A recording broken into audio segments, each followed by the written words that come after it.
प्यार का कोई मोल नहीं। ये कहानी है उस लड़के और लड़की की जो अपने प्यार के सहारे अपनी सारी खुशियाँ एक साथ बांट रहे और उन्हें दुगुना कर रहे और अपने गम बांट कर उन्हें कम कर रहे। इस कहानी में अनिरुद्ध नाम का लड़का है और प्रिया नाम की एक लड़की है। अनिरुद्ध बड़ा ही सीधा साधा लड़का है। अनिरुद्ध के लिए उसका परिवार ही सब कुछ है। अनिरुद्ध अपने परिवार के लिए कुछ भी कर सकता है, इसलिए वह दिन रात मेहनत करता है और दिन रात मन लगाकर पढ़ाई करता है। साथ ही साथ कुछ काम करता है जिससे कुछ पैसे कमा सके। अनिरुद्ध दिन रात इसलिए मेहनत करता है ताकि वह पढ़ लिख कर कुछ कर सके, बड़ा आदमी बन सके और अपने परिवार का नाम रोशन करे। अनिरुद्ध की यही ख्वाहिश थी कि अपने माँ बाप को वह खुशी दे सके जिसके वह हकदार है। अनिरुद्ध इंजीनियरिंग करता है, साथ ही साथ वह पार्ट टाइम जॉब भी करता है। अनिरुद्ध चाहता है कि वह बहुत बड़ा आदमी बने, उसे अपने करियर में सक्सेस मिले ताकि आगे चलकर उससे उसके परिवार को किसी भी तरह की मुसीबत का सामना ना करना पड़े।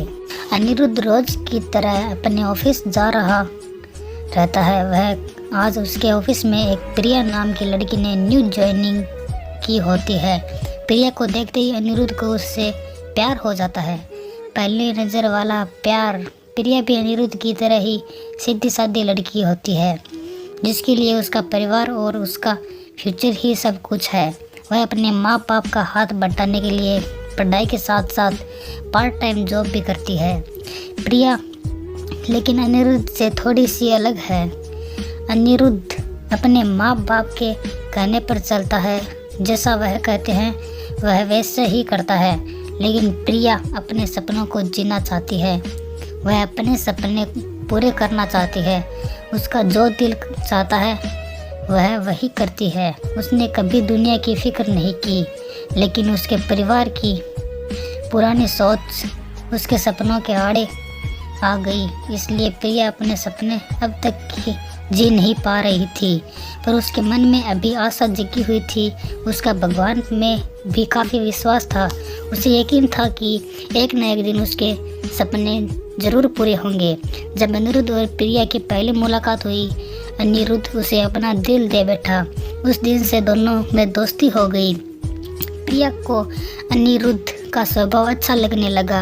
अनिरुद्ध हर वक्त उससे बात करता, उसका छोटी छोटी चीज़ों में मदद करता, हर वक्त उसका ख्याल रखना, हमेशा उसे पूछना कि उसे खाना खाया कि नहीं। धीरे धीरे प्रिया भी अनिरुद्ध को पसंद करने लगी।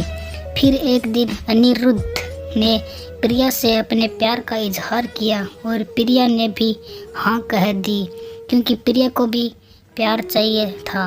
वह हमेशा अकेली थी। अंदर से उसे कभी इतना प्यार नहीं मिला किसी से, और ना ही किसी ने कभी उसकी परवाह की। अनिरुद्ध का ऐसा स्वभाव प्यार भरा और परवाह करने वाला देखकर प्रिया ने उसके प्यार को कबूल किया और अपने प्यार का भी इजहार किया। इसी तरह दोनों एक साथ घूमते मिलते, एक दूसरे से बातें करते और अपने प्यार के खुशियों के पल समेट लेते रहे। प्यार में करार तो होती है, उनके बीच भी तकरार हुई, पर उन्होंने एक दूसरे को समझा, एक दूसरे को संभाला और हमेशा एक दूसरे का साथ दिया। अनिरुद्ध और प्रिया दोनों एक साथ कॉलेज जाते हैं, एक साथ काम पर जाते, जहाँ जाते हैं हमेशा एक दूसरे के साथ रहते। इसी तरह खट्टी मीठी यादों के साथ दोनों ने एक साथ 4 साल गुजारे। साथ ही साथ प्रिया इंजीनियर बन गई, जिसकी काफ़ी अच्छी नौकरी है, और प्रिया भी एक राइटर बन गई। साथ ही साथ वह अच्छा गाना भी गाती है। अनिरुद्ध ने उसका सपना भी पूरा करने में मदद की, गाना गाने का और अपनी आवाज़ को लोगों तक पहुंचाने का। इतना समय साथ गुजारने के बाद दोनों के बीच में प्यार बहुत गहरा हो गया।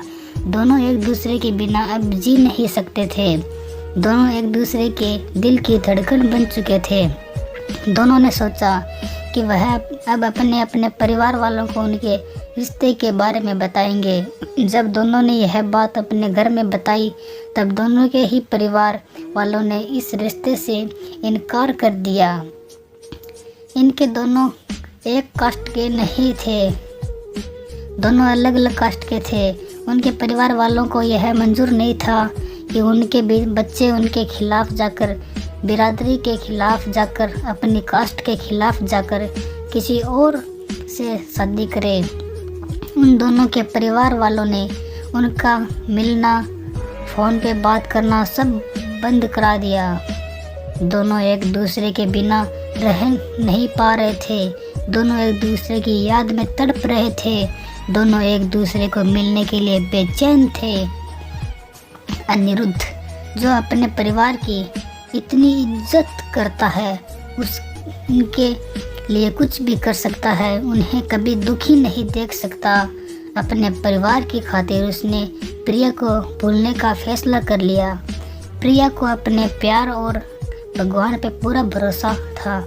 उससे यकीन था कि वह एक न एक दिन ज़रूर अनिरुद्ध के साथ होगी, इसलिए उसने कभी हिम्मत नहीं हारी। उसने बहुत कुछ किया अनिरुद्ध को पाने के लिए। रोज़ सुबह शाम वो भगवान से प्रार्थना करती। रोज़ अपने माँ बाप से कहती कि उसने कभी भी उनकी कोई बात नहीं टाली, किसी चीज़ के लिए उसने ना नहीं कहा। बस अपनी ज़िंदगी का फैसला वो खुद करना चाहती थी, क्योंकि वो जानती थी कि उसकी खुशी अनिरुद्ध के साथ ही है और किसी के साथ नहीं। प्रिया अकेले ही अपने प्यार के लिए लड़ी, उम्मीद कायम रखी, भगवान पे भरोसा रखा और एक दिन उसके परिवार वाले मान गए। काफ़ी कुछ प्रिया ने सहा, काफ़ी गिले शिकवे हुए, नाराज़गी हुई, लेकिन आखिर में सच्चे प्यार की जीत हुई। किसी तरह अनिरुद्ध को भी प्रिया ने मना लिया। उन दोनों के प्यार के वास्ते और उनके साथ को देखकर उनके परिवार वाले राजी हो गए इस रिश्ते के लिए।